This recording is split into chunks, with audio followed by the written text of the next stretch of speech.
रायबरेली से कांग्रेस के एमपी थे और उन्होंने मुंद्रा कांड उठाया और उस पर टीटी कृष्णामाचारी को इस्तीफा देना पड़ा। यह थी सदन की वो मर्यादित परंपरा, शिष्टता। कांग्रेस का ही एमपी अपनी ही सरकार के खिलाफ सदन में प्रश्न करता है और मंत्री को इस्तीफा देना पड़ता है। दूसरा वाकया 62 का है, जब रक्षा मंत्री टीटी मेनन को, वीके मेनन को इस्तीफा देना पड़ा। और आपको मैं बताऊं, इसलिए ये दिनकर जी उस समय राज्यसभा के मेंबर थे, लेकिन वो इतने तिलमिलाए हुए थे। इसी महाविद्यालय में वो हिस्ट्री और हिंदी पढ़ाया करते थे, इसलिए मैंने उस दृष्टांत को बताना आपको उचित समझा। माफ करेंगे अखिलेश भाई। और नेहरू जी पर उन्होंने कविता पढ़ी सदन में, घातक है जो देवता सदृश दिखता है, घातक है जो देवता सदृश दिखता है, लेकिन कमरे में गलत हुक्म लिखता है। जिस पापी को गुण नहीं गोत्र प्यारा है, समझो उसने ही हमें यहां मारा है।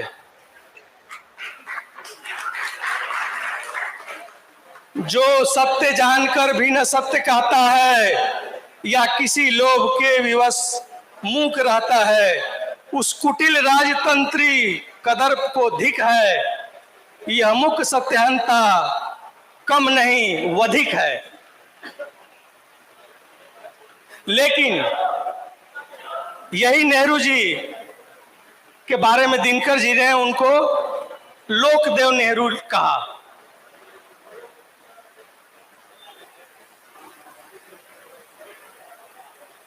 इसी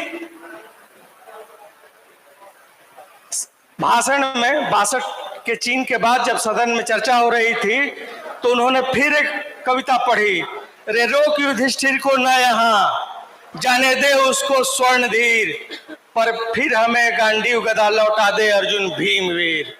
कह दे शंकर से आज करें वे प्रणय नृत्य फिर एक बार, सारे भारत में गूंज उठे हर हर बम बम का फिर महोच्चार।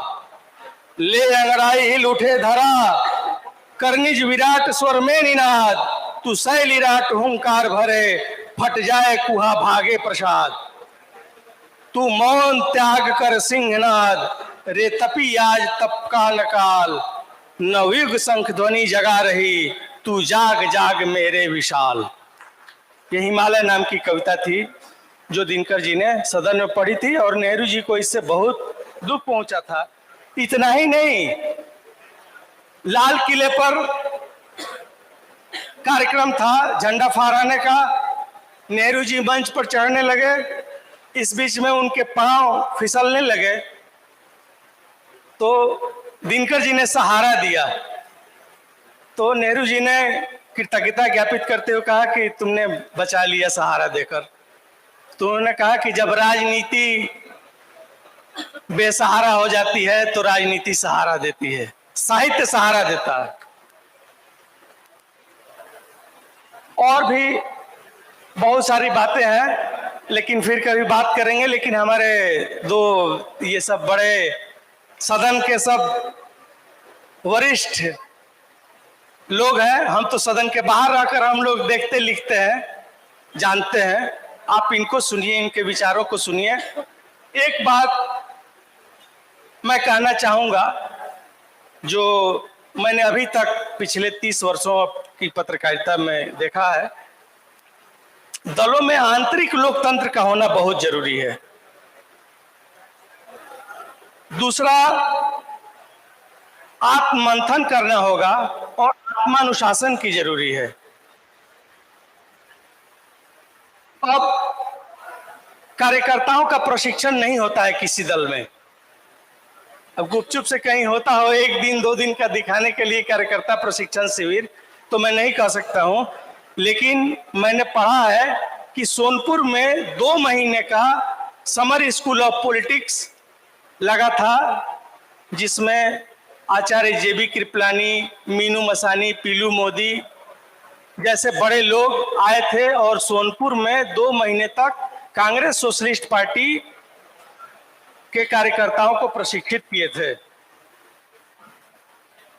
आप सदन में गए हैं किस लिए? आप सदन में गए हैं चर्चा करने के लिए, वाद करने के लिए, विवाद करने के लिए। ये करिए।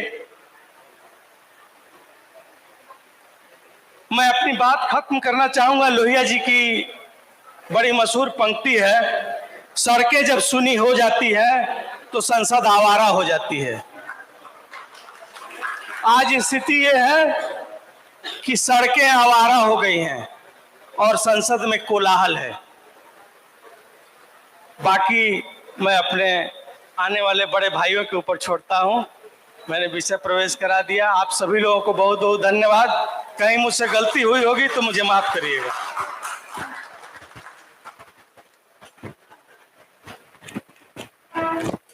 बहुत बहुत शुक्रिया श्री स्वयं प्रकाश जी। एक बार